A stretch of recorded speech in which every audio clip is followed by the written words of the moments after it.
Bonjour à tous, c'est Romain de Paléophyte. Si j'ai décidé de faire cette vidéo aujourd'hui, c'est parce que vous êtes de plus en plus nombreux à me poser vos questions, à m'envoyer vos retours sur le mode de vie paléo et sur le régime paléo en particulier.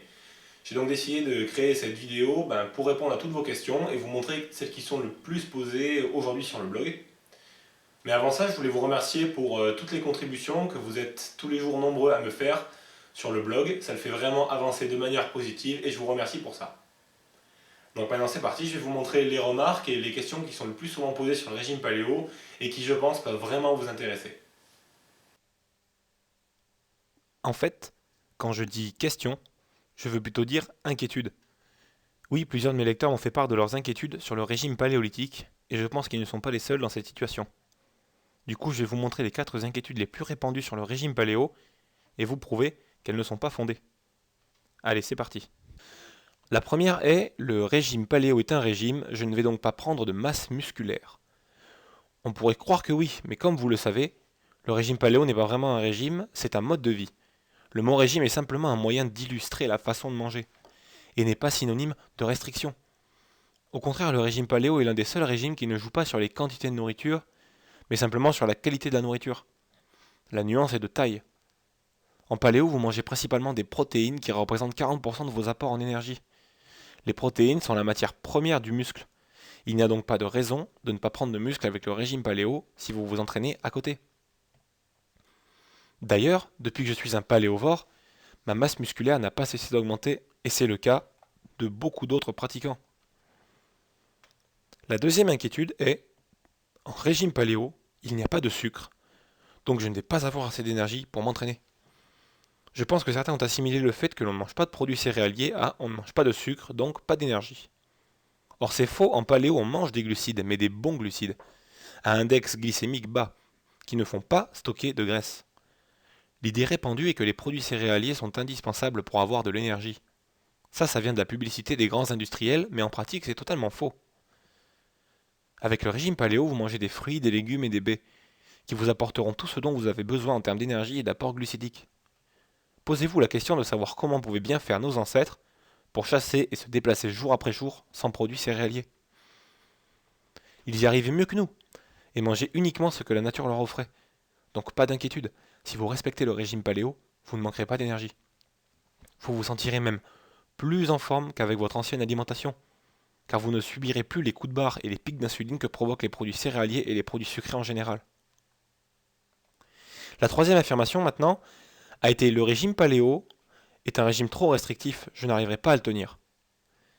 Là encore, je pense que certains assimilent fruits et légumes avec pas de goût, restriction et pas de plaisir.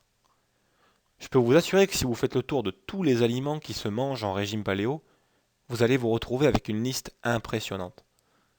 Personnellement, j'ai créé une liste de plus de 200 aliments paléo. En les mariant, ça fait un sacré paquet de recettes. Pour ce qui est du goût, j'ai appris à utiliser les épices, autres que le sel et le poivre, et à apprécier les aliments à leur juste goût. C'est fulgurant, mais depuis que j'ai arrêté de saler ou presque, mes papilles se sont réveillées et je retrouve une variété très appréciable de saveurs dans les aliments. C'est une question d'habitude, et je suis sûr que vous allez y arriver. Après tout, pourquoi pas vous? Et enfin, voici la dernière des inquiétudes, qui je pense est la plus intéressante et la plus importante. C'est je risque des carences et j'ai peur d'avoir des carences avec le régime paléolithique. Et lorsque je parle de carences, je pense notamment à l'idée répandue selon laquelle les produits laitiers sont seuls à fournir assez de calcium et de vitamine D. En régime paléo, on ne consomme pas, comme vous le savez, de produits laitiers, et ça fait peur à pas mal de monde. Pourtant, je vous assure que si vous consommez de l'eau minérale comme je le recommande et que vous mangez des légumes à volonté, alors vous pourrez dire adieu au lait et aux carences en calcium. Pour ce qui est de la vitamine D, ce ne sont pas les produits laitiers qui en contiennent le plus, ce sont les poissons et les crustacés, des aliments très consommés en régime paléo.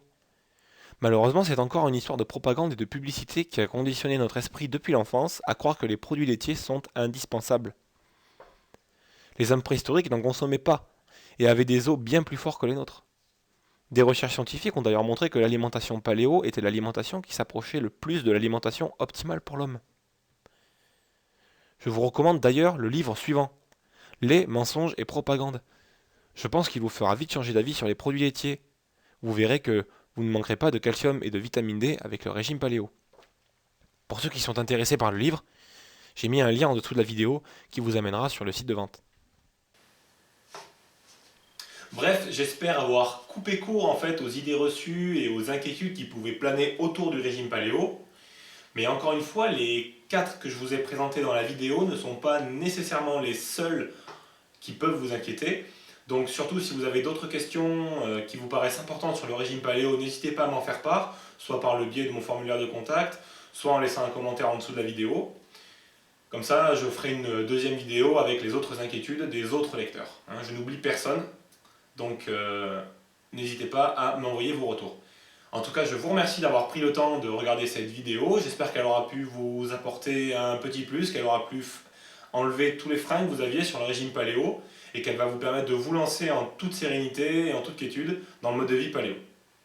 C'était Romain sur Paléophyte, je vous dis à très bientôt.